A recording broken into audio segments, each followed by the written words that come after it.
Muy buenas noches, mi nombre es Brian Esteban García Millán y soy estudiante del área de Ingeniería en Software. Hoy les voy a hablar un poco acerca de la educación virtual y pues qué cosas tendrían que tenerse en cuenta cuando vayas a estudiar virtualmente. Bueno, una pequeña introducción. La educación virtual o educación en línea. ¿Qué es la educación virtual o educación en línea? La educación virtual se refiere al desarrollo de programas de formación que tienen como escenario de enseñanza y aprendizaje del ciberespacio. En otras palabras, la educación virtual hace referencia a que no es necesario que el cuerpo, tiempo y espacio se conjuguen para lograr establecer un encuentro de diálogo o experiencia de aprendizaje sin que sea un encuentro cara a cara entre el profesor y el alumno. Nótese, la educación virtual es una modalidad de la educación a distancia. Bueno, entonces, ¿qué es la educación virtual? La educación virtual, pues, digamos que es una educación en la cual no es necesario que estemos presentes en cuerpo, que estemos en el mismo tiempo y que estemos en el mismo lugar que la persona para poder dialogar o aprender. Es decir, no necesitas estar con el profesor, cara a cara con el profesor o con la persona para poder aprender. Simplemente puedes aprender desde cualquier lugar. Bueno, cualquier lugar que haya internet y que tengas una forma de ingresar, ¿no? Pero cualquier lugar, en términos, cualquier lugar. Es decir que la educación virtual te ofrece modelos de educación a distancia. Sin embargo, ¿cuál es la diferencia entre la educación virtual y la educación a distancia? Bueno, que la educación virtual, todo, o sea, todo el transcurso del programa será virtualmente. Es decir, nunca vas a encontrarte en persona con ese profesor o a ese alumno, a no ser de que vayas voluntariamente, pero de que sea necesario o que se requiera como tal, no. O sea, la educación a distancia sí que se requiere, pero de vez en cuando de pronto hay que presentar algún proyecto o algo presencialmente, cuando vaya que digamos ir a algún laboratorio o ir a alguna biblioteca o ir a algún lugar en específico, ahí sí que es necesario ir. Por lo tanto, la educación a distancia y la educación virtual, esa es su diferencia.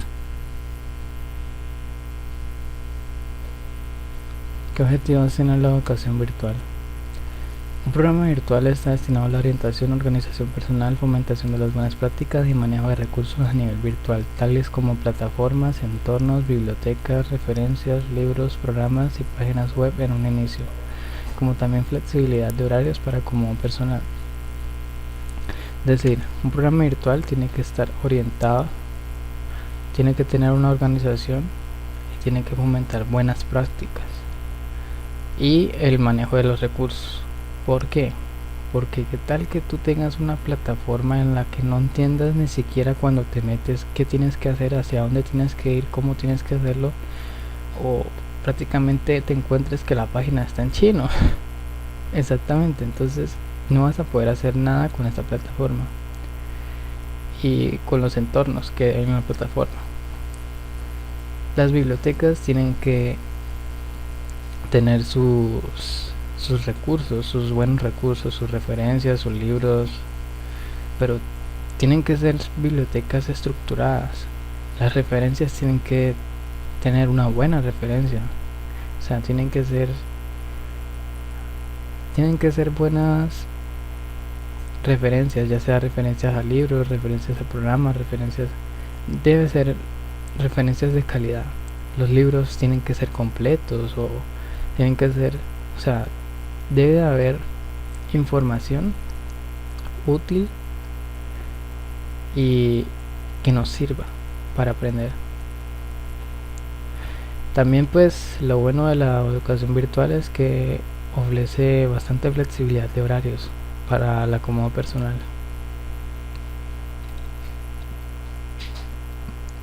¿Cómo favorece la educación virtual a sus estudiantes? Bueno, las ventajas de la educación virtual se fundamentan en los siguientes puntos básicos: flexibilidad, interactividad, materiales didácticos, ritmo y sistema de evaluación. Flexibilidad porque nosotros tenemos cierto tiempo estipulado para poder hacer cada cosa en la universidad o en la plataforma que tengamos. Es decir, que nosotros no tenemos alguna fecha límite, bueno, horario, fecha sí, pero horario límite como tal no. O sea, siempre y cuando no pasemos esa fecha límite, podemos entregar trabajos, podemos entregar recursos en cualquier hora, a cualquier hora que necesitemos. Esto trae ventajas, por ejemplo, a aquellos que son trabajadores y que pues obviamente por motivos de trabajos no pueden estar en una universidad presencial. Esto le corrige a los de... Este es como una corrección a quienes de pronto requieren educación pero no pueden estar presencialmente porque realmente el trabajo no los deja o algo no los deja. Interactividad, pues, o sea, en la plataforma o en la mayoría de las plataformas de educación virtual, aunque es prácticamente que siempre todas, los estudiantes y los profesores pueden comunicarse entre sí. O sea, que si de pronto algún estudiante tiene alguna duda o quiere compartir información o así, o quiere hablar con la persona, pues puede interactuar con ella. Puede interactuar en el sentido de que puede hablar, puede comunicarse directamente. Materiales didácticos son como los recursos que se utilizan para poder aprender en, en conocimientos especializados y de calidad. Ritmo: el estudiante tiene su propio ritmo y puede manejarlo, puede adaptarlo a su estudio profesional. Y sistema de evaluación, pues es necesario que tengan un buen sistema de evaluación. De lo contrario, pues sería aburrido de pronto para los estudiantes. Se imagina que dicen los estudiantes: ay, qué aburrido, otra evaluación.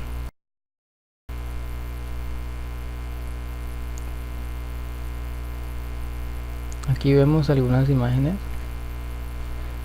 La primera equivaldría pues aquellas personas con trabajo, las cuales pues no tienen el tiempo para poder pues estar estudiando. La segunda equivaldría al estrés por parte de esto, ya que imagínate que luego de realizar la actividad que te estabas haciendo, tengas que de una vez llegar a hacer un montón de trabajos solamente porque aquella actividad te está ocupando espacio y no los puedes hacer en ningún otro momento dado. Este es el caso de las universidades presenciales. Sin embargo, con las universidades a distancia esto no pasa.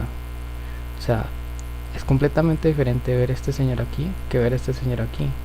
Él está mucho más relajado, mucho más tranquilo, solamente porque tiene su espacio para poder hacer sus propias actividades que necesite. Competencias personales. Las competencias personales que me permitirán a mí orientarme en mi proyecto de formación académica en la modalidad virtual son: el ser autoindependiente para realizar mis actividades, colaboración efectiva necesaria en trabajos en equipo, comunicación efectiva con mis compañeros u docentes y en general la capacidad de la buena comunicación para expresarme no solo con mis compañeros de forma correcta, sino también de mis ideas. Autoevaluación, creatividad, pensamiento crítico, pensamiento analítico, constancia y gusto, y dedicar tiempo y espacio. El ser autodependiente para realizar mis actividades significa, bueno, no significa que voy a hacer todo solo, simplemente que no voy a depender de otras personas como para realizar mis actividades. Por ejemplo, digamos, alguien te dice: te voy a ayudar a hacer este trabajo, y entonces haz esta parte y yo hago el otro. pero resulta que esa persona luego te queda mal. ¿Tú cómo quedarías? Entonces, a eso me refiero. Segundo, pues es necesario trabajar en equipo, colaborar, porque si hay alguien que es inefectivo en el grupo, entonces dañaría el trabajo de los demás, porque entonces no podrías entregar bien tu trabajo o el trabajo de los demás. O sea, hacer un buen trabajo en grupo no lo podrías hacer porque simplemente no, alguien no hizo bien su trabajo o no lo hizo.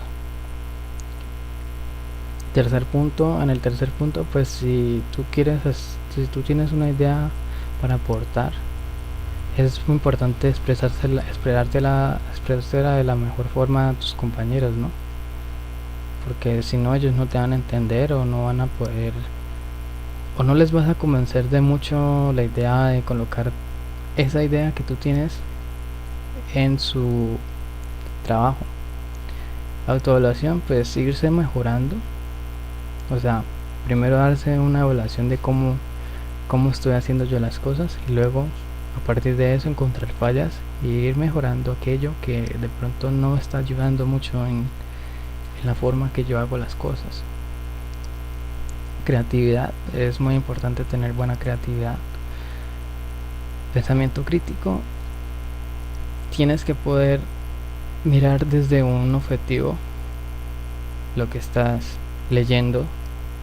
Pensamiento analítico, cuando tienes algún problema y necesitas resolverlo, un pensamiento analítico puede darte las capacidades para poder hacerlo.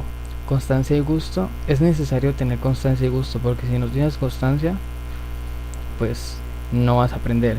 Y si tienes constancia, y si no tienes gusto, más bien, si no tienes gusto, pues entonces, ¿por qué estás en esa carrera? Dedicar tiempo y espacio también es necesario, porque si no dedicas tu tiempo o no dedicas un espacio a aprender o a hacer el mejor esfuerzo en esos momentos, no vas a aprender de una forma correcta.